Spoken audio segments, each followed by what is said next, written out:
What do they say? A picture speaks 1,000 words. We're visual creatures, we humans. We just can't help ourselves. Whenever we see someone, we make up our mind in the fraction of a second. And your photo is the difference between, say, swiping left and swiping right. So in business, you want to get your images, your photo, as good as you can make them, of course, and engaging in a professional photographer. Today, I speak with Fee Mims. She herself is a professional photographer. She takes photos, wonderful photos of business people, and she's also a brand consultant. And today, we talk about what makes a great photo, what makes a great image, and what is a great personal brand.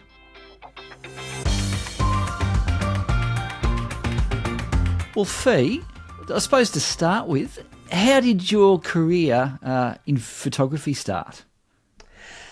Oh, I'll give you a short story, not the long story. I suppose I was one of those kids that grew up thinking you'd eventually realise what you wanted to do, but I never really hit that. And I had a little dream that I wanted to be a photographer, but it took me a long time to act on it because I grew up in a great family, but pretty traditional, with parents that probably thought photography wasn't really a good career choice.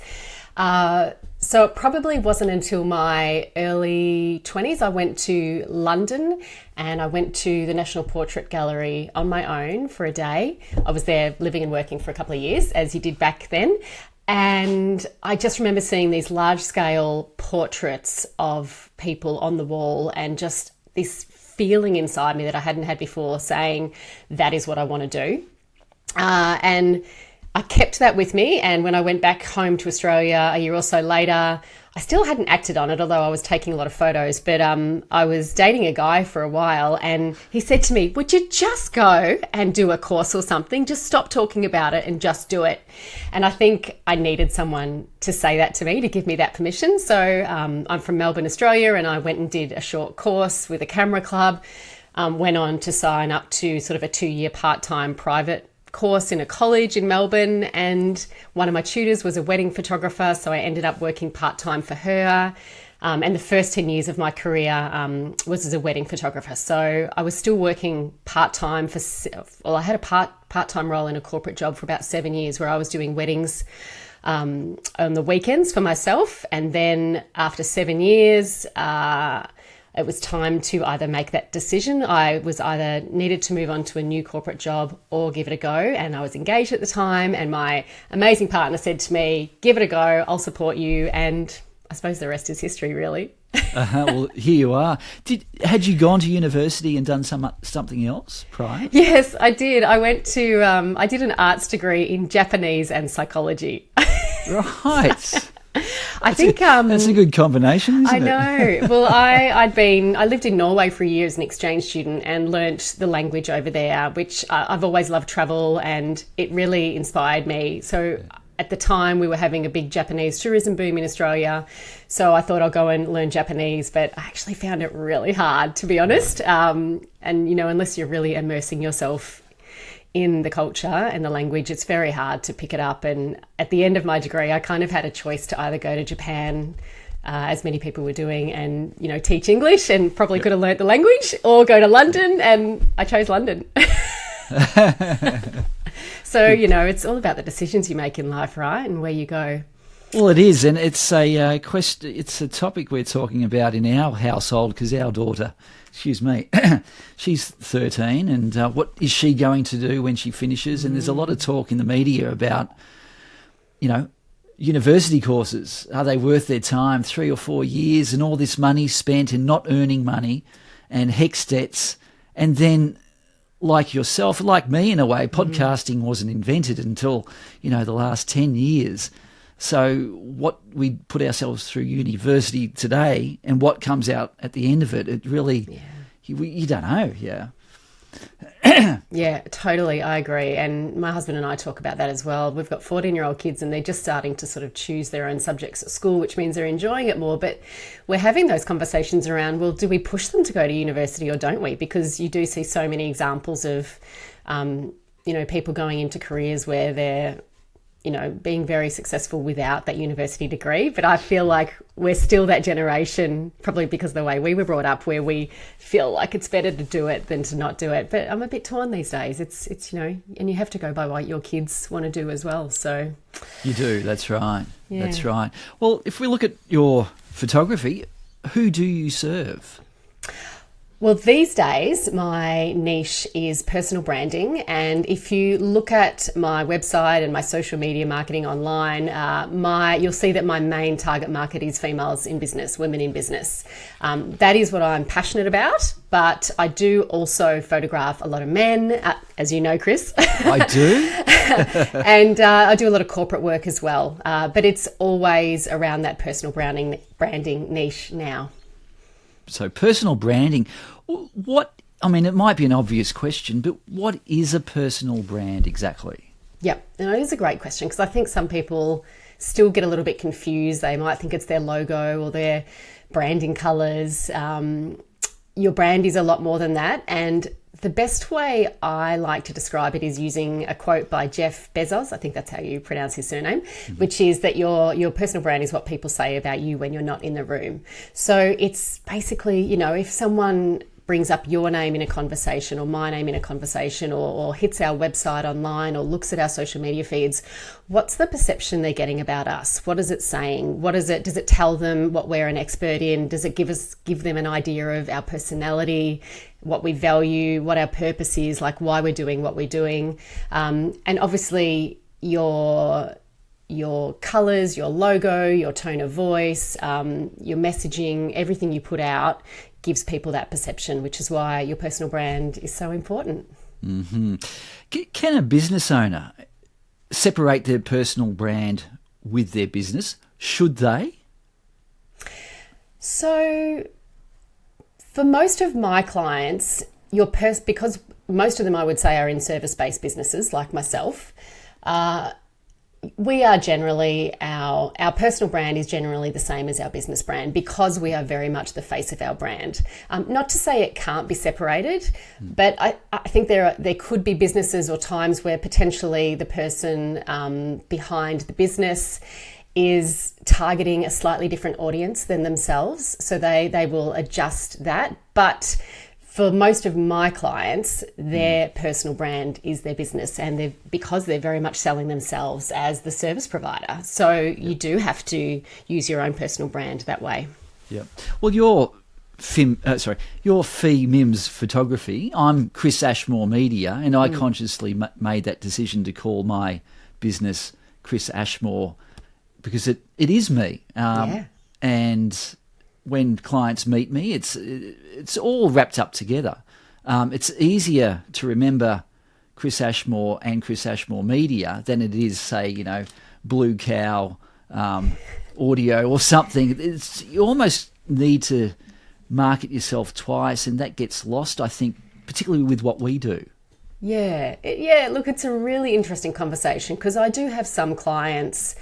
A few I can think of straight away that they do have a different name for their business, but they still very much use their personal brand to infuse that business with a lot of, themselves, and they're still very successful. So it's not that it can't be done. And I think that's a question that will often come up with people when they're looking into that personal branding, like, should I name my business after myself or something else? So, and, there's lots of ways you can look at it. Do you want to on-sell it later on? Do you want to build a team behind it and maybe not be known as the face of the brand? It's a great conversation to have, but I do think that there's always a lot of value in naming the business after yourself if you are very much a one-to-one service provider. Yeah.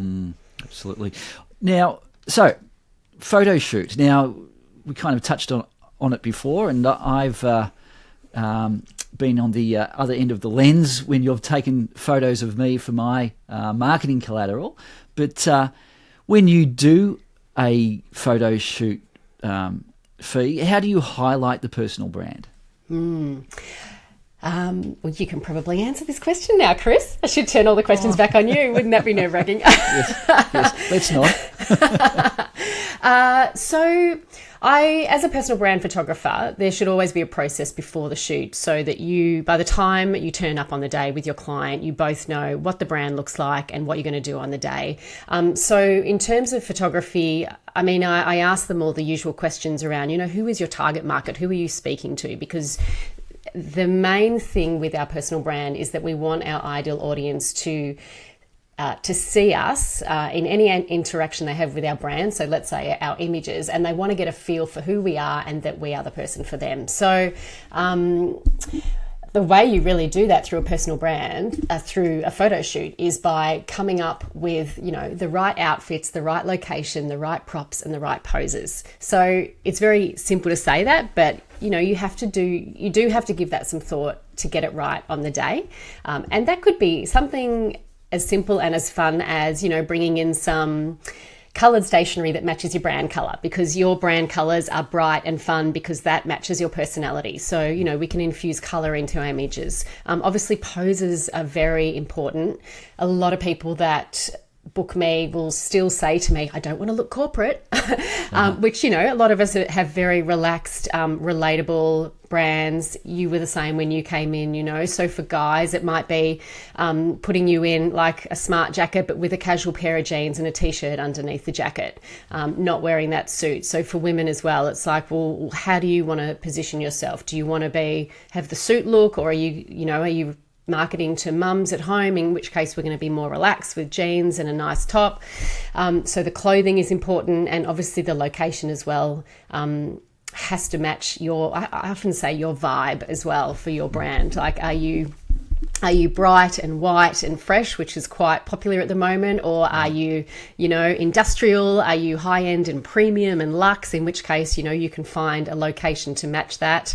So one of the things I ask my clients, and I do this with other work I do with people, is, come up with 3 to 5 words that match your brand personality. So if your brand was a person, and again, you could be thinking of yourself when answering this question, yep. What are 5 words that would describe that? So, because, someone might be quiet and shy and a bit of an introvert, whereas someone else wants to show up online as someone who's really high energy and extrovert. So we look at those traits along with obviously other things around your business and brand, and try to come up with images that match that. So when people see your photos online, they get an instant feel for who you are, what you do, and your personality and your vibe. And does that come through sort of the poses, or the way you stand, the way your facial expression is, that kind of thing? Yeah, everything, absolutely. Yep. Right. Well, other than the props, the day of the shoot, is there anything that what would you say, the recipient? What do you say, the guest? I call them my clients, but your clients? The subject. We'll go with that. Anything that you suggest that they need to prepare? I suppose, don't go out on the terps the night before and all that kind of thing. But is there anything to bring? Because it's a performance, isn't it? You're really there to perform for a couple of hours, or is that a good way of looking at it, or not? Yeah, I mean, I'd never use that word, because I think maybe some people think if they're performing, they're putting on a bit of an act and it's not authentic. And we're always trying to show up as our best selves, but in a really authentic way. So when I work with people, we're trying to pose them in a way that feels natural and looks natural. But you definitely should prepare. I mean, some of my clients, go to the extreme, and I send them a guide which lists, here's all the things you can do. So, if it's a female, they might go and get the spray tan and the nails and the hair done, and they drink water for a few weeks before, and they look after themselves and sleep well, and that stuff is really important. And then there's others that turn up on the day and you can tell they've been really busy, but they've made it work. But obviously the more prepared you can be, the better. And obviously, I always say to people, make sure you give yourself a few weeks to get your outfits ready, because that's often something that can put people under a lot of pressure, and you don't want to rush that in the last minute. And obviously, think about your props. And all around that is also, how are you going to use your images, which will sort of give you an idea as to, what do I need to bring? Because often with service providers, we are the business. So, you've got your staples of, your laptop and your phone and your podcast mic, etc., a few different things. But some of the service providers don't have a lot of tools. So you don't necessarily have to bring a lot of stuff to a shoot. But one thing I always talk about is having good energy. So whether that energy is quiet and subdued or extrovert and loud, you just want to have really good energy on the day, which is why you need to look after yourself, make sure you're ready to go a few days before the shoot, so you're not turning up flustered and feeling under pressure and more nervous than you should be. Absolutely. Most of your clients, do they come to your studio, or do you do them sort of half, some in your studio and some at their location? Yeah, I offer both options. So it really just depends on the client and what they want. I do have a studio I work out of regularly. So for clients that don't have access to a location and want to avoid maybe the investment of also paying for a location, they often will use my studio. And I am very blessed in that the studio I use regularly has a lot of lifestyle setups, which really lends itself to personal branding. Because a lot of studios, they're great, but they're usually quite minimal backdrops, which, those photos are beautiful and they could have a few chairs and different things. But the one I use has a lot of lifestyle setups, which is really wonderful for my specific clients. I mean, if you can access a location that really matches your brand, I always get very excited by that, because I think as a photographer, it's nice to be photographing people in a different place, and it also makes your photos very unique to you, which no one else can replicate them. Yeah. So I do love that aspect of finding a location that matches your brand and that feels really beautiful. Yeah, absolutely. What I liked about your studio was it's like a warehouse. Fair to say, yeah. And there's so many different options, so many different rooms and different and the lighting, the natural lighting that came in.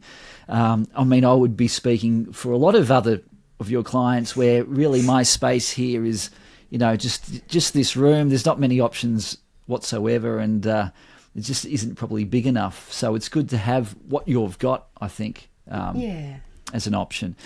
Do you find that people get nervous when they get the photo taken? Chris, if I had $1 for every time someone said to me, I'm really awkward in front of the camera, or I take a really bad photo, I would totally have quit my job a long time ago. I would be able to retire. I think everyone gets nervous, probably even maybe the people that are looking forward to it will still get a little bit nervous, because I suppose it's a big thing to step in front of a camera. And there's part of me, I suppose, because I've been a photographer for 20 years, that goes, come on, it's just photos, I'll make you look great. And, you don't have to use them all. It's your life isn't on the line here. But I also get it. Every time we step in front of a camera or even a video camera, right, it brings up all our vulnerabilities. And particularly as women, we have been brought up, unfortunately, to judge ourselves and to measure ourselves against what we think we should look like, act like, be like. So, that obviously comes up for a lot of people. And knowing that these are the photos that are going to market their business, obviously they want to make it as beautiful and as amazing as possible. So nerves are absolutely normal for, I would say, more than 95% of my clients. However, there are things you can do, and one of the things, as we've already discussed, is, making sure you're ready early, having everything sorted so that on the day, all you have to do is turn up and let the photographer take care of the photos. That at least dissipates a lot of the nerves beforehand, so that you're just left with those sort of normal sort of anticipation nerves on the day.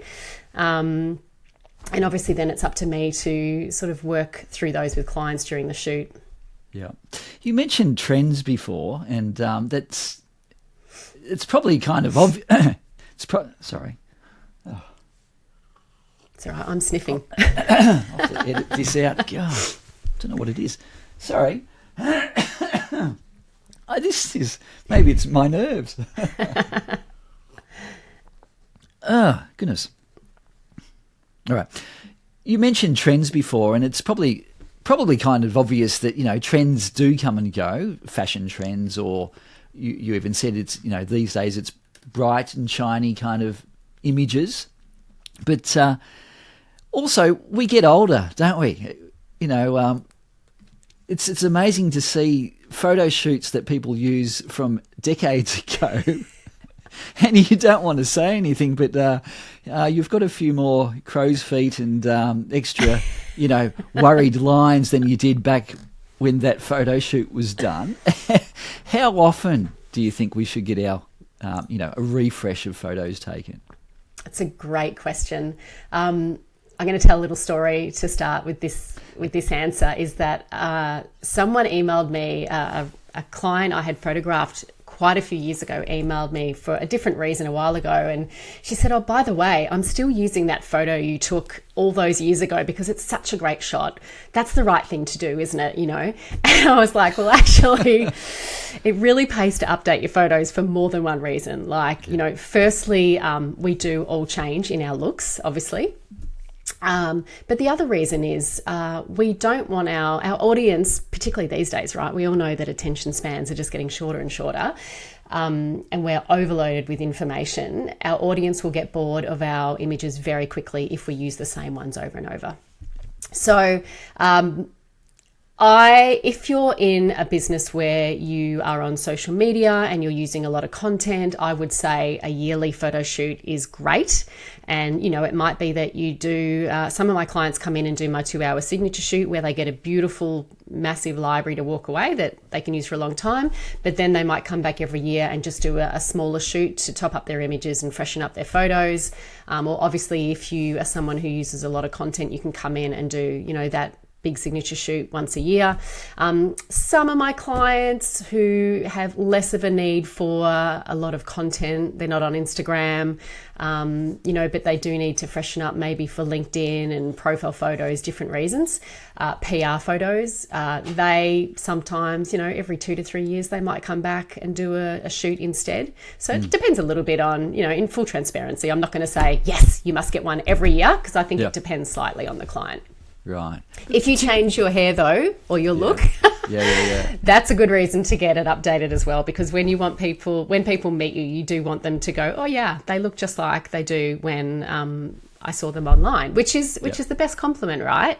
And a lot of people again worry that if their personal branding photos, if they get their hair and makeup done, they're not going to look like themselves. But again, as a personal branding photographer, personally, it's really important to me that, our hair and makeup is very natural. Obviously, men don't need to worry about it. You're so lucky. It's very natural. So it's just you at your natural best. That's the way I like to think of it. But people should meet you and go, they're kind of very similar to how I saw them online. That's it. Well, authenticity is the key, isn't it? And being able to capture that authenticity with quality photos just brings out the personal brand and the credibility and all those other nice words about personal brand. Absolutely. And authenticity and connection are 2 words I'm using a lot at the moment. Yep. And they are being talked about a lot. And even though authenticity probably feels like it's been overused, it is so important. And what we're finding these days with small business, is that people really just need to connect with you in order to make a decision to work with you. And, the best way to connect with people is through putting out that messaging, those photos, those videos, anything with your brand that really speaks directly to them. So really important that your photos are authentic, because if people do meet you and feel like there's a disconnect, or that, maybe even your photos are too airbrushed, we are getting a bit turned off by that. Or if your feed is only full of these amazingly beautiful photographs. I always say to my clients, it's a very important part of your brand is to have those professional photos, but you should also be mixing that up with some authentic video and, maybe just jumping on, if it's Instagram, jumping on stories, or even on LinkedIn, putting some videos out there, which is just you talking to camera. So people, get all sides of your brand and your personality. And it really, the more you can do that, the quicker you will connect with your ideal audience and, bring on those potential clients, which is what we all want. Indeed, including podcasts as well. Yes. May I add? Yes. How did I miss that one? Sorry. You're right, though. Like, photos are great, but it's nothing quite like video and audio to get a real feel for people's personality. Absolutely. That's it. Well, before we go, I understand that you work with people on their personal brand, away from the lens. Can you tell me about that? Yeah. So I've worked with people behind the camera for so many years, but I also know that personal branding doesn't stop at, getting a photo shoot, because people still have to work on their brand ongoing. They still have to put the photos out there. They have to even keep doing work on their brand if that changes. So I've been wanting to do that for quite a long time, and over the last few years I've developed a membership for women in business, which helps them increase their visibility, work on their personal brand and show up more, attract their clients. I also have a 6-month mastermind which I recently launched, again for women in business, and I have a personal branding online course which people can also download and work through on their own. So I love that. I will be doing photography for many years, but it's so nice to also step out from behind the camera and go even deeper with my clients and really help them nail that brand and make sure they can stand out online in all the ways, not just through their photos. Fantastic. And for those listening who are interested, where do they go? Mimsphotography.com.au. So it's FIMIMS photography.com.au, and you can find me by that name in all the places: Instagram, LinkedIn and Facebook, as well as my website. Fantastic. Well, Fee, thank you so much for your time, and all the best. Oh, Chris, thanks so much for asking me to chat. Love talking to you at any time, and very excited about your podcast.